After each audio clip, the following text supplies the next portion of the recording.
única nave espacial. La misma que, desde la última vez que nos vimos por estos medios, ha dado otra vuelta sobre su eje imaginario y, por supuesto, sigue generando acontecimientos en pleno desarrollo. Acontecimientos que tienen variables interesantísimas hoy y a los que se suma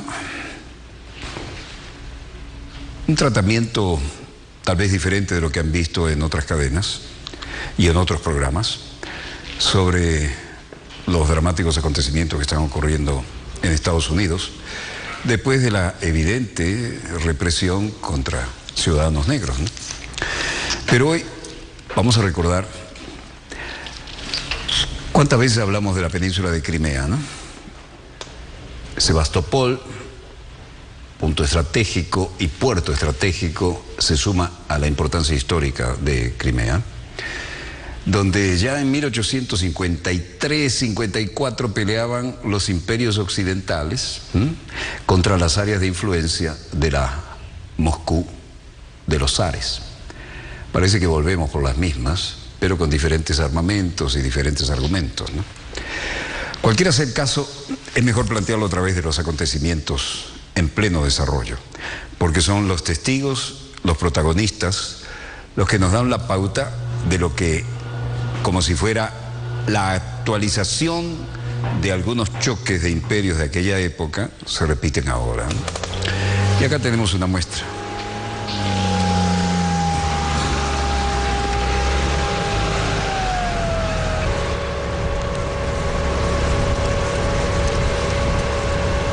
Ya el sitio de Sebastopol de 1854 al 55, el sitio de Sebastopol de 1941 al 42, con la Alemania nazi y la Unión Soviética como protagonistas.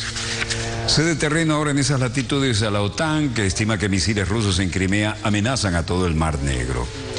Por lo menos así lo dijo Philip Breedlove, comandante en jefe de la OTAN, que ayer los presentamos, y los ejercicios que están haciendo ahora demuestran que la OTAN sigue preocupada por la militarización de Crimea, al menos ellos dicen eso, y por la capacidad de combate de las tropas que Rusia tiene en la península, así lo declaró el comandante de las Fuerzas Armadas de la OTAN en Europa, como les presentábamos ayer, Philip Breedlove.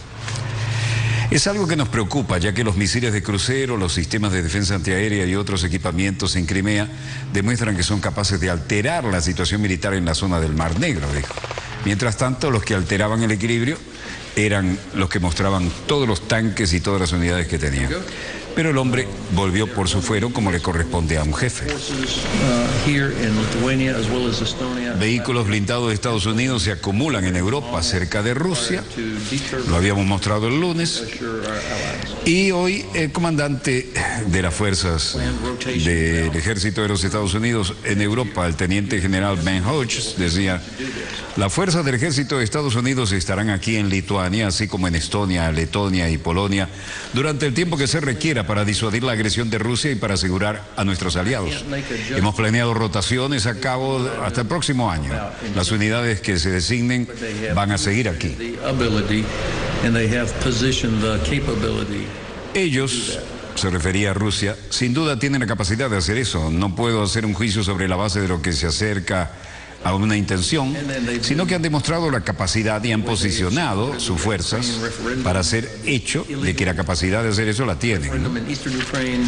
Por lo demás, la forma en que han apoyado el referéndum de Ucrania, el referéndum ilegal en el este de Ucrania, dice él, que nadie reconoce, dice él, su participación activa en ese sentido, es evidente que no tienen ninguna intención de alejarse de Crimea, que es un territorio soberano de Ucrania por un acuerdo que Rusia firmó hace años.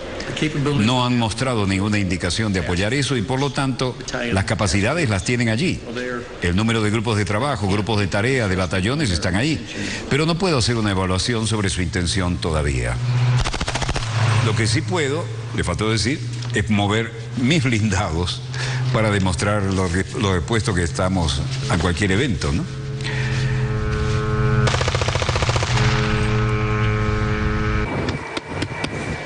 Esto es Sebastopol, Crimea, como les mostramos en el mapa. Obviamente estamos en una base aérea.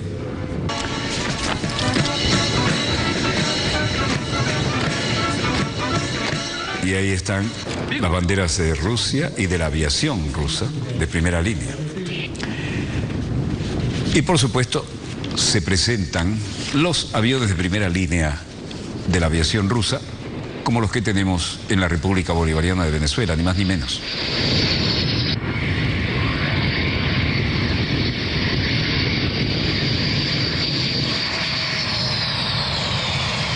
La base aérea de Belbek, en la histórica península de Crimea, donde los imperios están peleando desde 1854. Hay un general ruso, el teniente Andrei Yudin, que comentaba hoy el despliegue y el porqué de la presencia de esta demostración acá. Diferentes tipos de la aviación, Sukhoi 27, Sukhoi 30 M2, generaciones 4+4, 4 Plus, ya casi todos los aviones de quinta generación en promedio con las modernizaciones que se le hicieron. Y esto es aviación de ataque y aviación de bombardeo. Y también aviación de intercepción. El teniente general Andrei Yudin. Con la recepción ceremonial de hoy de la maquinaria de la aviación en el aeródromo Belbek, en este regimiento de aviación estamos completando la creación de una unidad de aviación autosuficiente en este Distrito Federal de Crimea. La unidad nos permitirá defender plenamente los intereses de la Federación de Rusia para apoyar la seguridad de los intereses de Rusia en el sur de Rusia. Representa todos los tipos de la aviación. Aviones de guerra, como se ven ahora, Sukhoi 27 SM, Sukhoi 30 M2, la generación de 4 Plus de aviación, aviones de ataque, de bombardeo, toda la aviación de las fuerzas rusas, de combate y de transporte de la aviación y de apoyo logístico, están aquí y se nos permite cumplir con absolutamente todas las asignaciones que se nos puedan indicar en cualquier momento. Су-30 М2 самолеты 4 плюс поколения, ударная авиация и штурмовая бомбардировочная и армейская авиация. Con esta pequeña representación de cada uno de sus aviones de primera línea, Rusia refuerza además con otros 14 cazas sus efectivos aéreos en Crimea. Y Trojayev dijo que la mayoría de los ciudadanos de Sebastopol nunca han visto aeronaves de este tipo. Sin duda les prestarán atención cuando ejecuten sus vuelos. En Kiev, Ucrania, el comandante de la aviación de los Estados Unidos, Philip Breedlove, salía al ping-pong de las declaraciones. Estados Unidos sigue comprometido firmemente en proporcionar las finanzas, el equipo y el asesoramiento especializado de expertos a Ucrania para ayudar a las fuerzas de seguridad aquí y responder más eficazmente a defenderse de los ataques de los que se enfrentan todos los días las tropas rusas y las fuerzas apoyadas por Rusia en el este. Queremos ayudarlos para defenderse de esos eventuales ataques. Al menos sobre el número exacto, es más sobre el hecho de que hay una gran fuerza allí y que se puede ejercer si se requiere.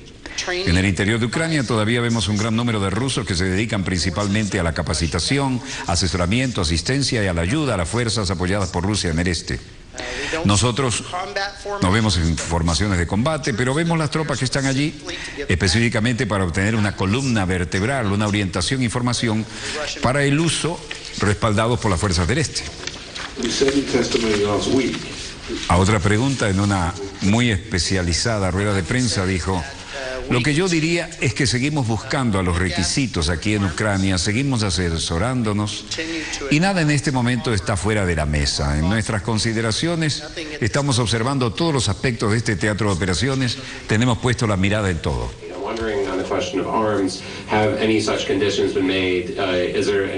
Ante otra pregunta dijo: he compartido mis inquietudes acerca de lo que ha estado ocurriendo en el este en el pasado y creo que esas preocupaciones se mantienen.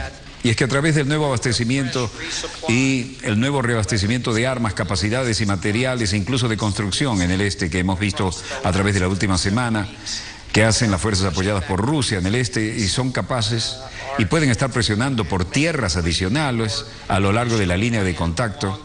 Y esa sigue siendo mi principal preocupación, que puedan expandirse más allá. Mock NATO, saying it stands for no action, talk only.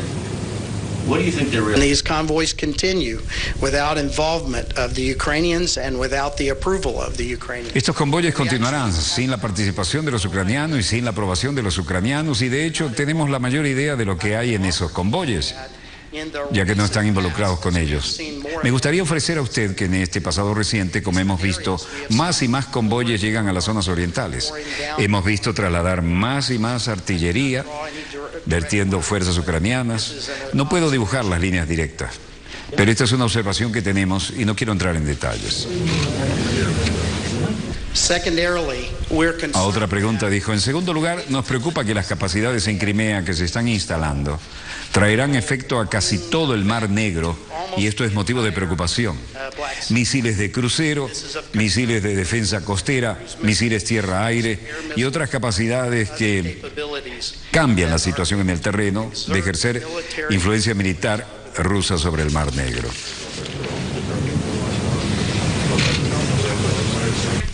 Thank you all. Hubo una especie de guerra de declaraciones, ¿no? Pero cuando lo dice un general de 4 estrellas y que es el jefe de toda el arma aérea, la cosa se pone muy, muy sensible. En Vilnius, prueba de Lituania, movimiento de personas importantes.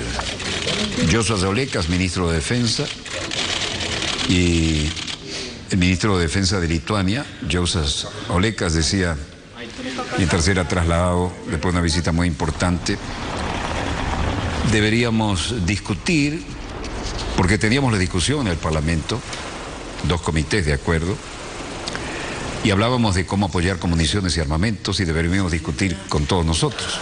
Luego ya, en una muy directa entrevista con la bandera de la OTAN y la bandera de Europa, dijo, en primer lugar, me gustaría decir que apoyamos firmemente a los ucranianos en esta situación. Fue muy profundo para mí el estrés cuando visité el Hospital Central de las Fuerzas Militares en Kiev.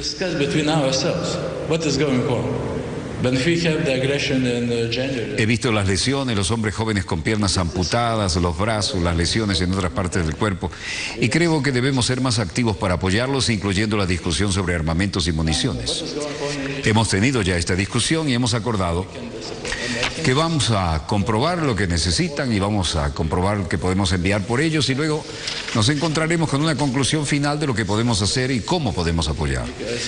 Pero en otro caso, se admite para el tratamiento del personal herido toda la ayuda que necesiten, el apoyo humanitario, el envío no militar, pero el equipo médico y otra ayuda humanitaria sin duda serán los primeros.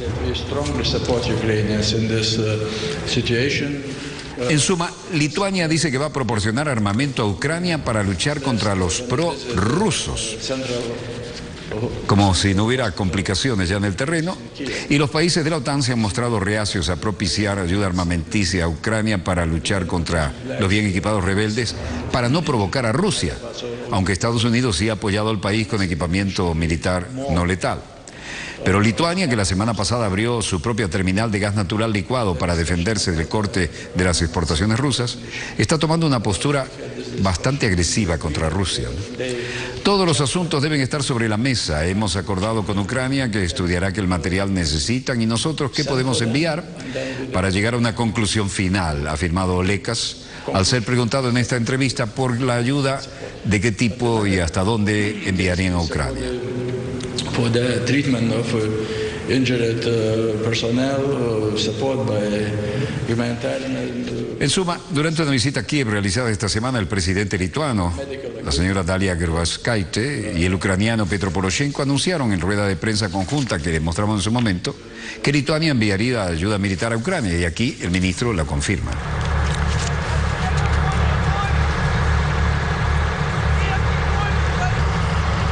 En el terreno se sigue entrenando con armamento muy moderno y las tropas parecen estar preparadas para cualquier situación. El estado de preparación es, aunque se estén utilizando armas como ese fusil con adaptadores para las maniobras, es realmente interesante. Y aquí el Bundestag, o el viejo Reichstag si quieren, ahora remozado, sobre todo en su interior. pero con muchas cicatrices de la batalla por Berlín. Angela Merkel, en reunión plenaria. La característica señal para iniciar sesión. Todos se ponen de pie. Bundeskanzlerin Frau Dr. Angela Merkel. Angela Merkel trae un agresivo discurso bien preparado, no improvisa, algunas de cuyas frases vamos a destacarle a ustedes. Toma aliento y se lanza. Nada justifica o excusa la anexión de Crimea por Rusia. De entrada, ovación. Nada justifica la participación directa o indirecta de Rusia en la lucha por Donetsk y Luhansk.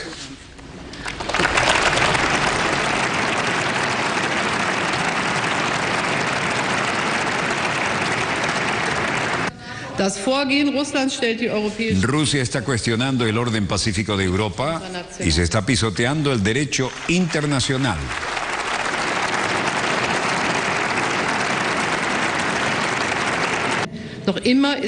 La situación de Donetsk y Luhansk está muy lejos de un alto al fuego y por eso las sanciones económicas siguen siendo inevitables.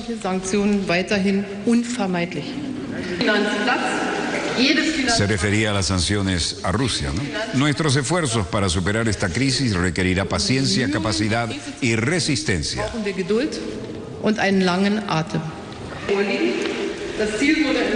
Y luego dijo: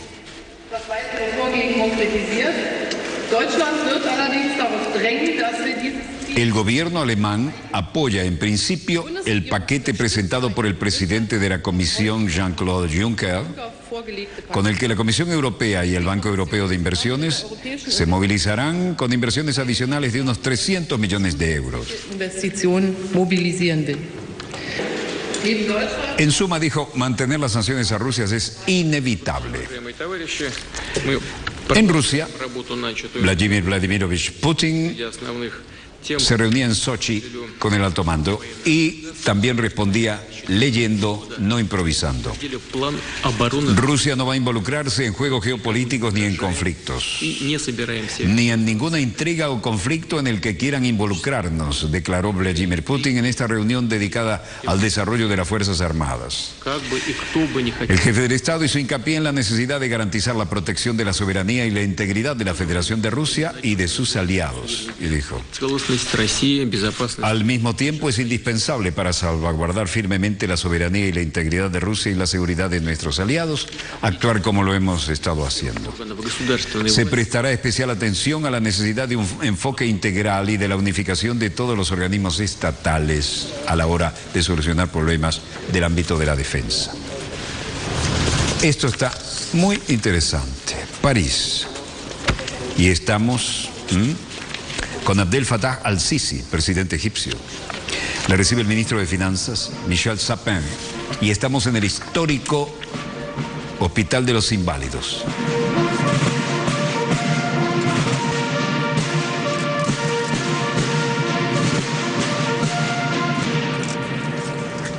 Con ese oficial de protocolo, difícil estar a la altura, ¿no?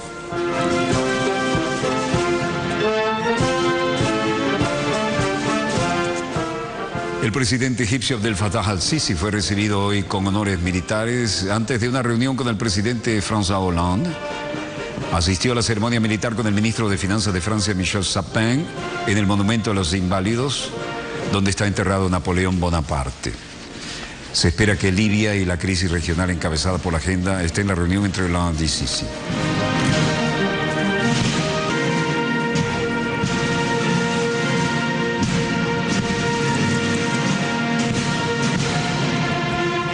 Gran ceremonia, ¿eh? Quieren quedar bien con él. El llamado Hotel Nacional des Invalides es un complejo arquitectónico francés de 1671 al 76, situado en el séptimo distrito de París, casi 400 metros de la escuela militar, creado originalmente como residencia real para soldados y militares franceses, luego para soldados retirados, lisiados y ancianos, y hoy alberga instalaciones museísticas y religiosas, así como diferentes servicios y dependencias para antiguos combatientes. El complejo Les Invalides responde a la voluntad del rey Luis XIV de Francia, quien ordenó la construcción el 24 de febrero de 1670, con la intención de que las instalaciones ofrecieran cobijo para los veteranos inválidos de todas las guerras que se quedaban sin hogar. Los planos son del liberal Drouin y la construcción fue llevada a cabo por Jules Arduin-Marsant. Estos edificios se desarrollaron en marzo de 1671 a febrero del 74. En 1840 los restos de Napoleón Bonaparte fueron trasladados de la isla de Santa Elena a París.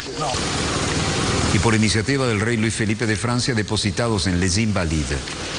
Desde 1940 el mausoleo imperial contiene también los restos de su hijo Napoleón II, en lo que fue una cesión de Adolf Hitler al gobierno colaboracionista de Vichy. También se conservan allí los restos del hermano de Napoleón, José I de España, así como varios mariscales de Francia, entre ellos Lyautey, Foch y Leclerc. Se firmaron acuerdos bilaterales de gran importancia y luego hubo declaraciones. Toda la plana mayor estaba allí, ¿no?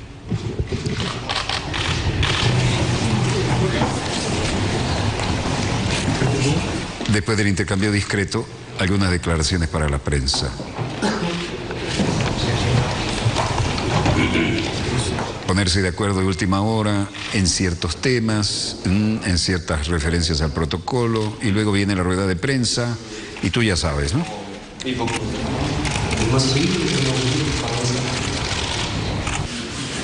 Nous voulons donc dire que nous sommes pour l'Égypte. Presidente de Francia, François Hollande. Por eso queremos decir que somos un socio de Egipto, un socio que tiene que ser fuerte porque Egipto necesita a Francia, y una pareja tiene que ser clara acerca de su relación con Egipto.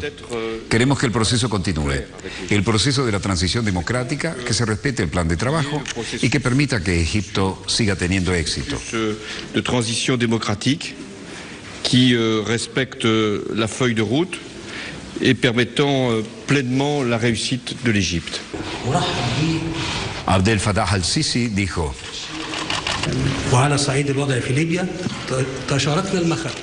en cuanto a la situación de Libia, hemos compartido los temores sobre la evolución negativa y la violencia en Libia, que ha hecho que sea terreno fértil para los grupos terroristas que han aprovechado la debilidad de Libia y sus instituciones para imponer su opinión y su programa sobre el pueblo libio.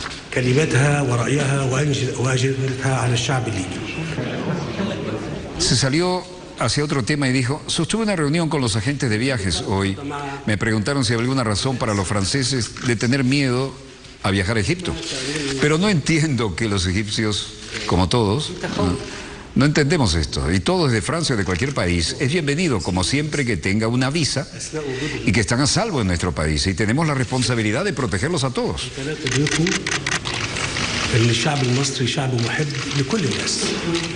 وأي مواطن كان من فرنسي من أي دولة أوروبية مرحب به ومدام عطيناه تأشيرة هو آمن في بلادنا نحن مسؤولين على إن إحنا نحميه. شكرا جزيلا.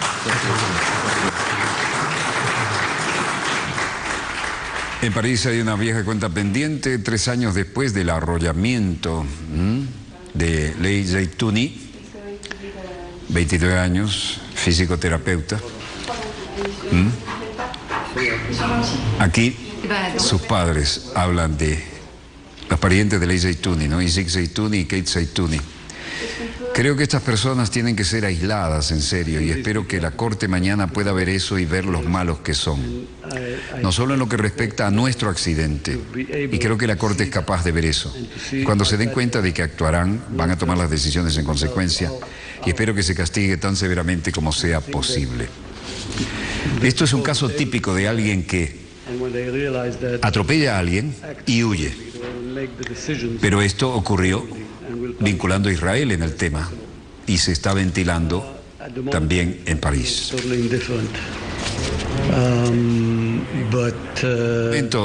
en este momento me siento totalmente diferente, pero no sé cómo me sentiré mañana. En general creo que me gustaría decirles, o para asegurarme que cuando miran a sus hijos que piensen en la mía, que la vida se llevó, tal vez sentirán algo parecido a lo que estamos sintiendo nosotros.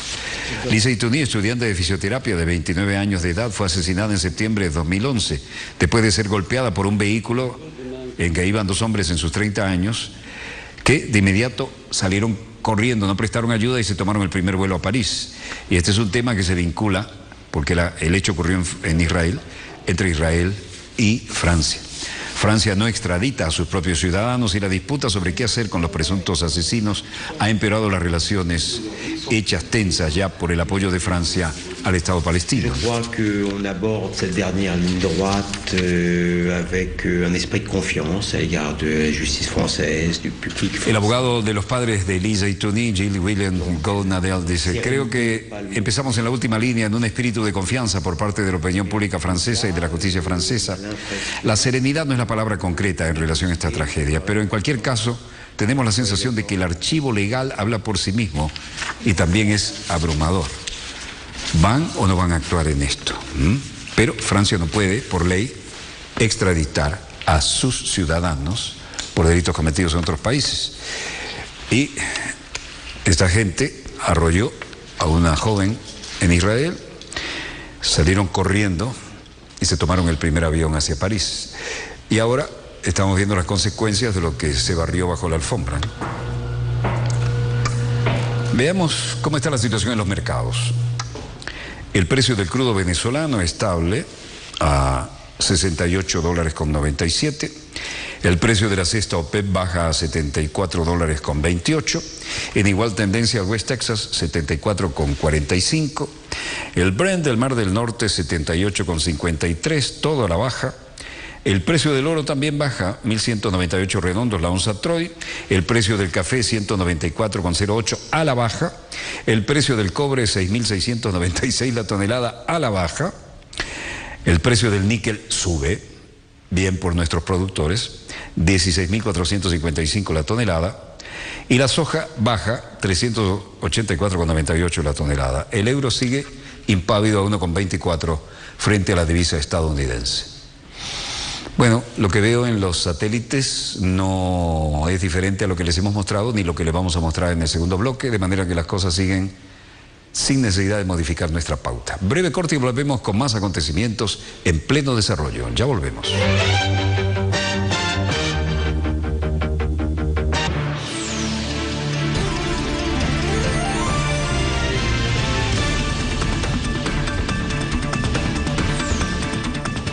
En este nuevo recorrido de MP3 Gira Latina, Bayano nos lleva a Cuba para presentarnos la trobuntivitis. Una lágrima de amor, espina, enredadera y semilla. Un fenómeno musical que ha formado nuevas generaciones de trovadores y ha trascendido fronteras. Pegadito así, o de lejos como quieras. MP3 Gira Latina. Este sábado, solo por Telesur.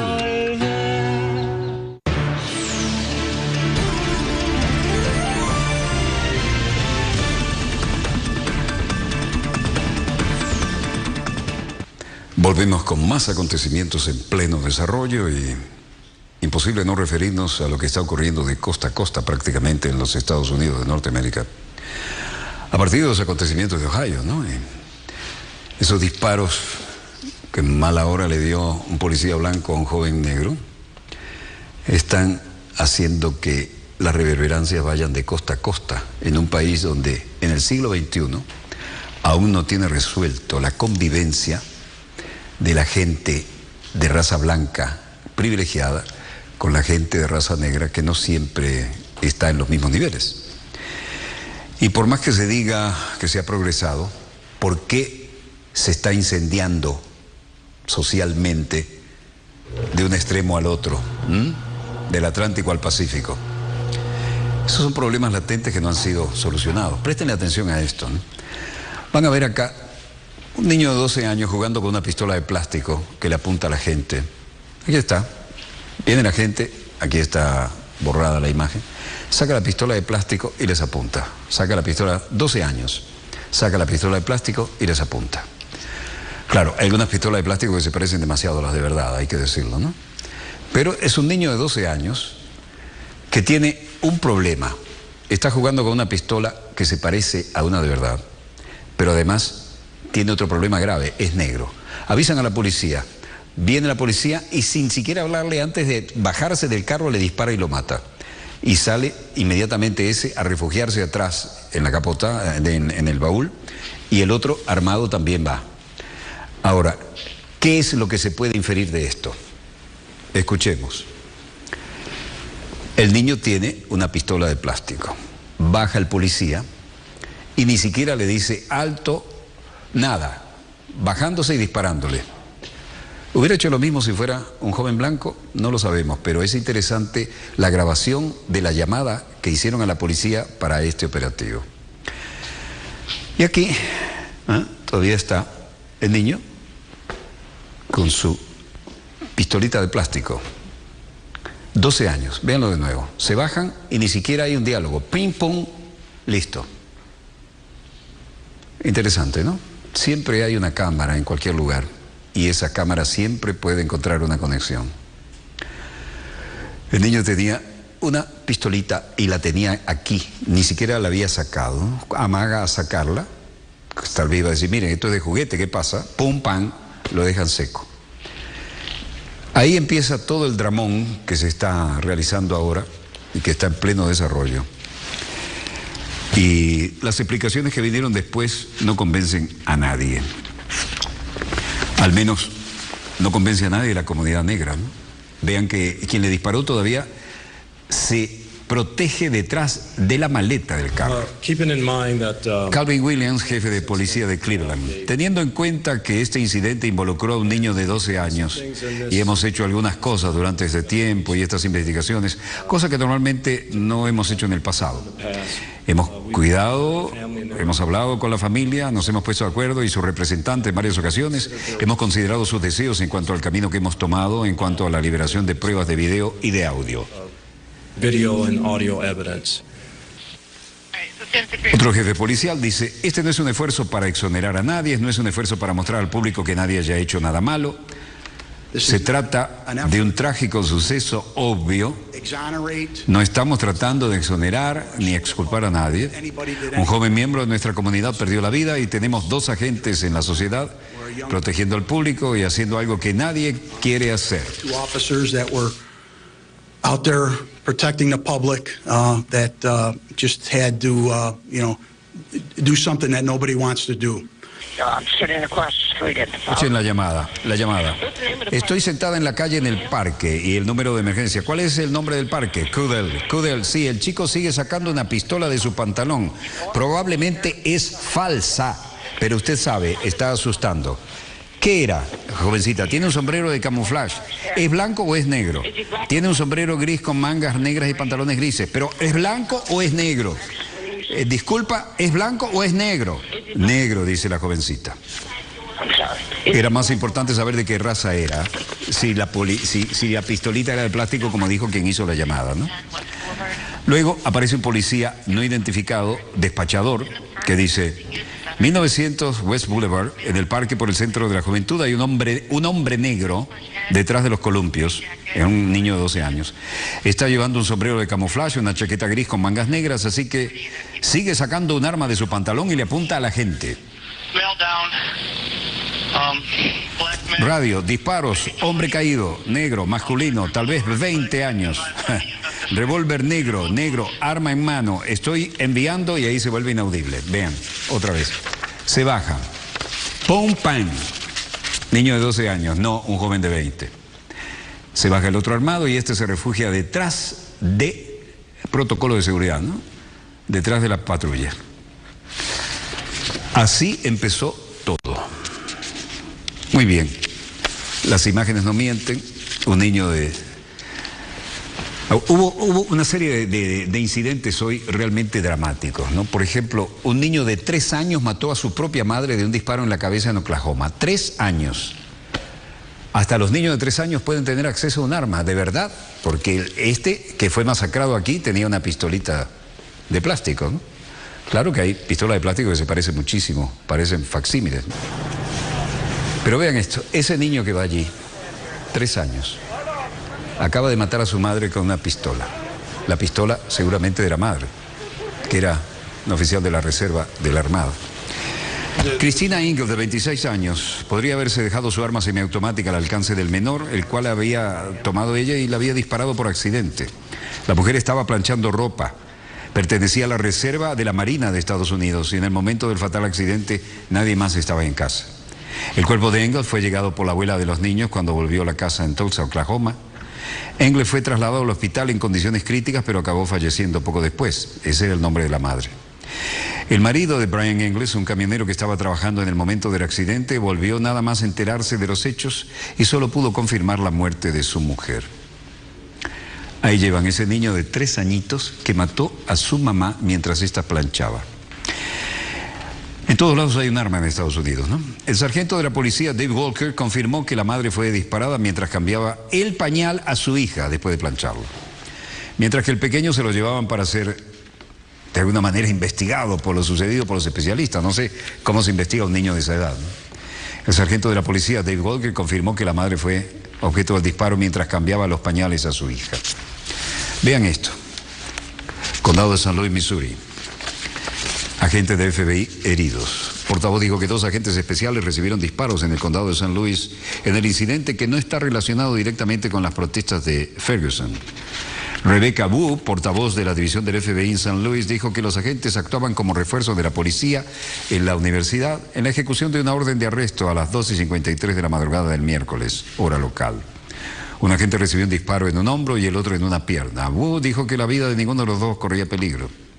Las luces intermitentes de la policía, camiones de bomberos y ambulancias podían verse cerca del escenario del tiroteo, a unos 8 kilómetros al sur de Ferguson.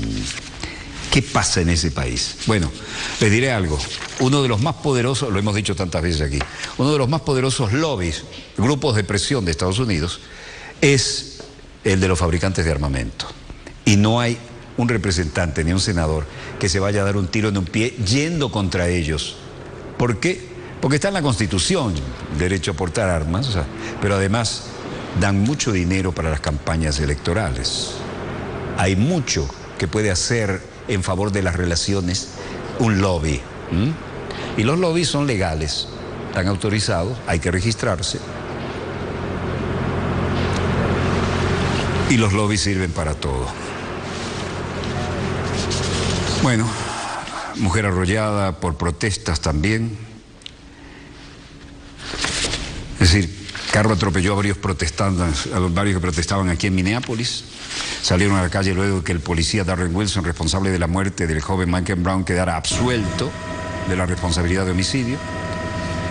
Durante las protestas, 2 vehículos quedaron bloqueados, como vimos, por los manifestantes en la intersección de la avenida Lake Street con Minnehaha en Avenue. Y el vehículo particular que se veía en el video, molesto por la demora, arremetió arrastrando a varias personas, algunas de las cuales terminaron colgadas del capó e inclusive debajo del coche, como es el caso de esta mujer que tuvo que ser trasladada al hospital con varias lesiones. Todo un efecto en cadena, todo la violencia permanente que flota en el ambiente de ese país. El gobernador de Missouri pide más tropas tras los disturbios en Ferguson. Y Rusia y China critican la situación de derechos humanos en Estados Unidos. Las violentas protestas en Ferguson en contra del fallo emitido por el gran jurado de Missouri a favor del agente blanco Darrell Wilson provocaron los hechos que vemos, y es una violación de los derechos humanos en el país norteamericano, dicen Rusia y China. Los hechos en Ferguson y otras ciudades ponen de manifiesto los grandes desafíos que encara la sociedad estadounidense y su estabilidad. Así opinó Konstantin Dolgov, enviado para los derechos humanos de la Cancillería rusa, en declaraciones transmitidas por la televisión estatal de ese país. Por otra parte, China, que es uno de los países criticados con frecuencia por Washington en alusión al caso de Michael Brown, remarcó que ningún país es perfecto en materia de derechos humanos. Así dijo la portavoz de la Cancillería china, Hua Chunying, en rueda de prensa de hoy. Y la ministra de Justicia de Francia, Christiane Taubira, Criticó también en la misma jornada del martes la decisión del gran jurado del estado de Missouri al denunciar que tales fenómenos siempre ocurren con jóvenes afroamericanos y no con los blancos. Douglas, el vocero de la Cancillería rusa, dijo: esperamos que las autoridades estadounidenses aborden con seriedad estos asuntos y otros muy serios en el campo de los derechos humanos en su propio territorio. Y además les pidió a los Estados Unidos dejar de hacer el papel de mentor agresivo en cuanto al cumplimiento de derechos humanos en otros países y que vean lo que tienen en casa.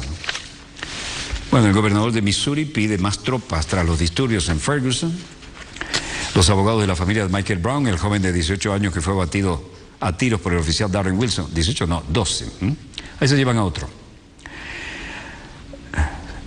Condenaron el proceso del gran jurado que condujo a la decisión del lunes de no presentar cargos criminales contra el funcionario, informó Reuters. Cerca de una decena de edificios Ferguson ardieron durante la noche. 61 personas, en su mayoría del área de San Luis, fueron arrestadas, como estamos viendo. Y vean este. Jovencito, se lo llevan entre dos, viene otro apuntándole ya con lo que parece ser un fusil y otro más. Y luego le caen como si fuera un partido de rugby. No alcanzo a contar si 8, 10, 11, 12... contra un jovencito desarmado, muy al estilo de la policía estadounidense, cuando hay tensión. Se ponen histéricos.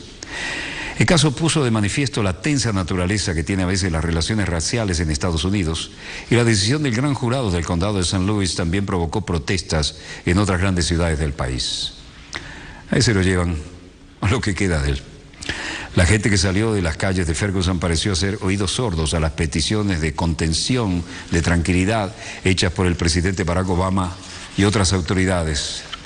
La policía tuvo que lanzar gases lacrimógenos y granadas aturdidoras contra los manifestantes en la noche subsiguiente. La policía aseguró que los manifestantes les dispararon, incendiaron sus vehículos y les lanzaron ladrillos. Los abogados de la familia Brown, Benjamin Crump y Anthony Gray, dijeron en una rueda de prensa que el proceso no fue justo porque el fiscal del caso tenía un conflicto de interés y Wilson no fue examinado de forma apropiada. Y afirmaron que debió nombrarse un fiscal especial para un caso como este. El proceso está roto, debería haber sido impugnado, comentó el abogado defensor Crump. El gobernador de Missouri, Jay Nixon, anunció en una reunión con las fuerzas de seguridad y la ampliación del despliegue de la fuerza de la Guardia Nacional para asegurar la protección de las personas y las propiedades en los próximos días. Violencia como la que vimos en la pasada noche no puede repetirse, dijo Nixon en su cuenta Twitter. Su oficina afirmó que la Guardia está aportando seguridad en el Departamento de Policía de Ferguson, lo que permitirá que haya un número adicional de oficiales para proteger a la gente.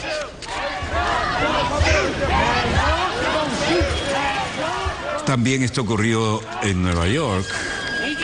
Pero aquí arrestan también, en los sucesos de Missouri, a un colaborador de Telesur en las protestas de Ferguson. El activista y productor del programa Don't Stop de Telesur, en inglés, fue detenido mientras reportaba durante las protestas. Y aquí, Minneapolis, Minnesota, New York, Atlanta, Georgia, Houston, Texas, donde quieran. Todo parece ser indignación, protestas, parando el tránsito en Nueva York, lo que es mucho decir más es ahora. 170 ciudades, incluyendo Washington, New York, Los Ángeles, Houston y Minneapolis, han sido escenario de manifestaciones contra la decisión de un gran jurado de no imputar al policía blanco que acabó con la vida del joven afroamericano Michael Brown en Missouri. Por segunda noche consecutiva, Ferguson ha sido el epicentro de la indignación. La ciudad se ha blindado con más de 2.000 soldados de la Guardia Nacional, con cuerpos de seguridad para evitar que se repita lo ocurrido en la madrugada anterior. Nueva York, como estamos viendo, según medios locales, la manifestación transcurrió tranquila entre Union Square y Times Square, aunque hubo al menos 3 arrestados por intentar cortar la calle. En Atlanta, según la policía local, fueron 21. Por lo general, las diferentes protestas en todo el país han sido predominantemente pacíficas, salvo algunos incidentes. En Ferguson sí hubo actos de mayor gravedad. Y este es el oficial que asesinó al jovencito. Yo había ido a abrir la puerta y al salir del coche, cuando lo hice, cuando abrí la puerta, me dijo, ven aquí un momento. Y fue entonces cuando se dio la vuelta y dijo, ¿Qué vas a hacer al respecto? Golpeó mi puerta y me golpeó a mí. Bueno, sí, utilicé mi puerta para tratar de empujarlo hacia atrás y gritarle al volver, y de nuevo él solo empujó la puerta cerrada y solo me quedó mirando. Y cuando miró hacia atrás, de repente empiezan a volar los golpes por todos lados. ¿Quién lanzó el primer golpe? Bueno, sí, lo lanzó la primera y me golpeó al lado izquierdo de la cara. El interrogador dice, porque usted sabe, algunos de los testigos han dicho que lo vieron a usted tratando de tirar a él en el coche. Eso sería en contra de cada entrenamiento jamás enseñado a cualquier agente de la autoridad. Yo solo sé que había un aluvión de movimientos, de balanceo y agarrando y tirando durante unos 10 segundos. ¿Y entonces qué? Bueno, entonces lo que pasó. Corte Suprema. Tantos eventos hoy parece han sido suficiente para una de las integrantes de la Corte Suprema. Ustedes saben que los jueces de la Corte Suprema son vitalicios. La jueza Ruth Bader Ginsburg se recupera de una operación de corazón. Sufrió un infarto. La magistrada fue hospitalizada el martes por la noche tras experimentar incomodidades durante su rutina. Estaba haciendo ejercicio, informó una portavoz durante la cirugía realizada del MedStar Heart y en el Instituto Vascular de Washington. Matt Ginsburg le colocaron un dispositivo en su arteria coronaria derecha. Y esto es México.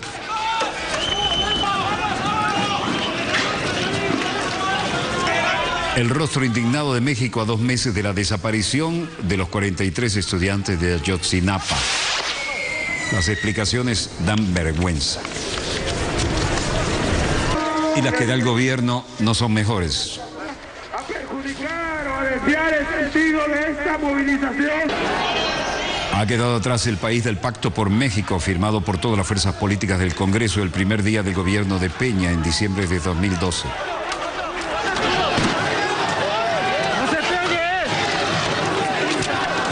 Esa imagen no existe más. Lo que existe ahora es protesta y represión, como estamos viendo.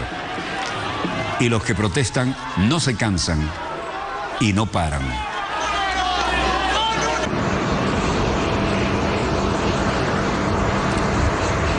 El viajero presidente, que cuando el caso de los 43 desaparecidos se fue a China, con cara de yo no fui, tiene que hacer frente ahora a una situación nada envidiable. Si lo que demandamos es justicia y que los responsables de estos hechos paguen por los mismos, les sea aplicada la ley en todos sus términos. Esto no puede ser a través de actos de violencia o de vandalismo, y más cuando afectan derechos de terceros. No hay nadie que tenga una respuesta optimista. Nos quieren aumentar 2, 3 pesos el sueldo mínimo y ellos compraron una casa de $7 millones. Ahora que salga la señora y diga después es una burla para nosotros los mexicanos y nosotros los empleados que ganamos un poquito más del sueldo mínimo. Hace 2 meses, cuando fueron asesinados 6 estudiantes de la Escuela Rural de Ayotzinapa, ya era un escándalo. Y ahora 43 más siguen desaparecidos. Es el rostro sombrío de México, indignado ante la corrupción, el crimen, la indiferencia oficial. Esto es una vergüenza a escala planetaria.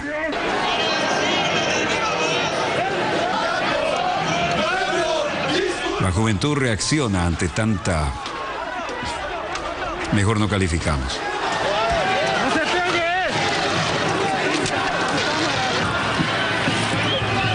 Y la represión es la respuesta del gobierno.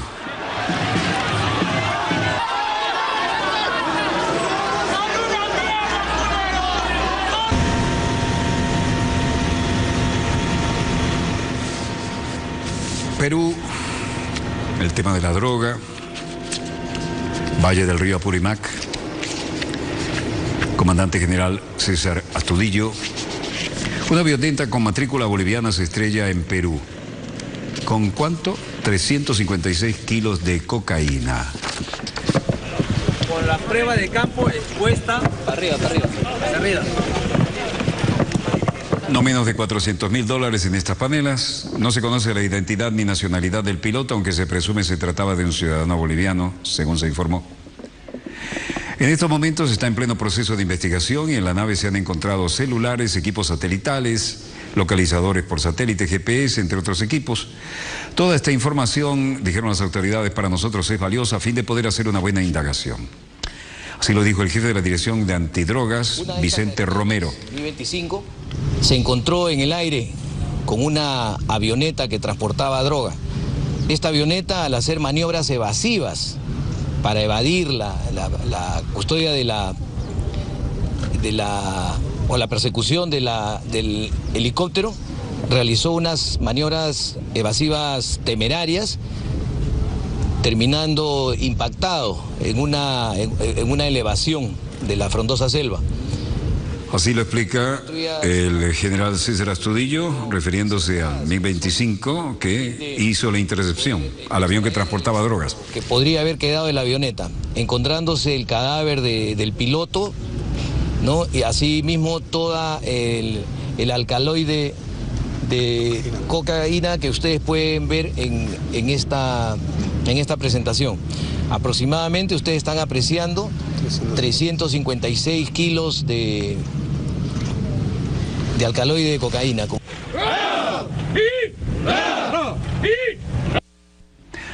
Bueno, hoy la noticia que hizo generar tortícolis a mucha gente fue esta. En Santiago de Chile, limpiadores de vidrios en un conocido hotel entre los pisos 16 y 17 quedaron atrapados en el andamio requerido para su trabajo. Minutos después, integrantes del cuerpo de bomberos subieron a lo alto del edificio para asegurar a los trabajadores y retirarlos del andamio. A las 10, ambos se encontraban fuera de la plataforma, tras lo cual fueron evaluados en el Servicio de Atención Médica de Emergencia, el SAMU. Los héroes de la jornada, como de costumbre, los bomberos. Este hecho trae a la mente lo acontecido apenas semanas atrás en Nueva York, como los mostramos en Estados Unidos, cuando 2 limpiadores quedaron atrapados en uno de los edificios más grandes del mundo, el One World Trade Center. Se tomaron su tiempo, pero funcionó y el rappel fue la solución.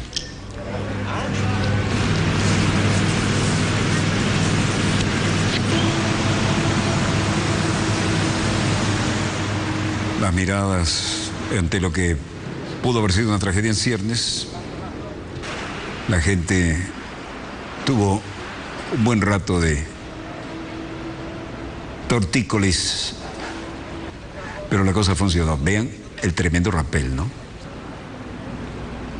¿No estaba más cerca subirlo que bajarlo?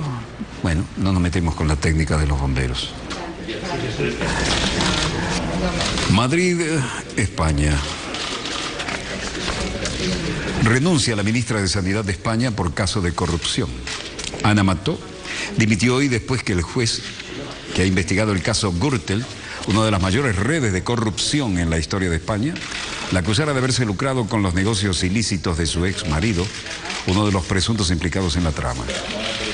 No quiero bajo ningún concepto que mi permanencia en esta responsabilidad pueda ser utilizada para perjudicar al gobierno, a su presidente, ni tampoco al Partido Popular, dijo Mató, de 55 años, a través de un comunicado. La dimisión llegó una hora después de que el juez de la Audiencia Nacional, Pablo Ruz, la acusara de haberse lucrado con los delitos cometidos presuntamente por su entonces marido, Jesús Sepúlveda, cuando era alcalde de la acaudalada localidad madrileña de Pozuelo. Sepúlveda era un hombre de confianza de Francisco Correa, el empresario en torno al cual gira el caso Gürtel. Bueno, ¿cómo están las cosas en la madre patria?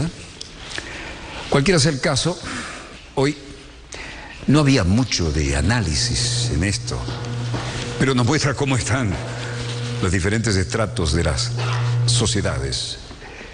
Y hasta aquí nuestro dossier de hoy. Volveremos mañana, Dios mediante, cuando nuestra querida, contaminada y única nave espacial haya dado otra vuelta sobre su eje imaginario y estemos aquí para contarles la pequeña gran historia de las próximas 24 horas. Donde quiera que se encuentren de ese lado del receptor, muchas gracias por permitirnos estar allí con ustedes. Desde el estudio 3 de Venezolana de Televisión, les habló Walter Martínez, productor y conductor de Dossier. Disponga usted de las cámaras, señor director.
We need to understand the world we live in.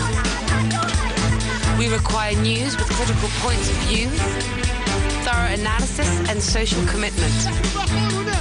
This information is vital to think, to understand and to change. The world demands a new perspective. telesurtv.net/English. Wherever the news, you'll be there. Hay 1000 maneras de contar nuestra historia y 1000 maneras de verla. Nuestra historia contada por nuestros billetes, nuestras monedas y por las joyas del Libertador. Exhibición permanente de las joyas del Libertador y la numismática venezolana en el BCB. Tu espacio. La cultura es factor clave en la construcción de sociedades sostenibles y equitativas. Vidas es la puerta abierta para descubrir las voces que reafirman la diversidad y riqueza de nuestra América.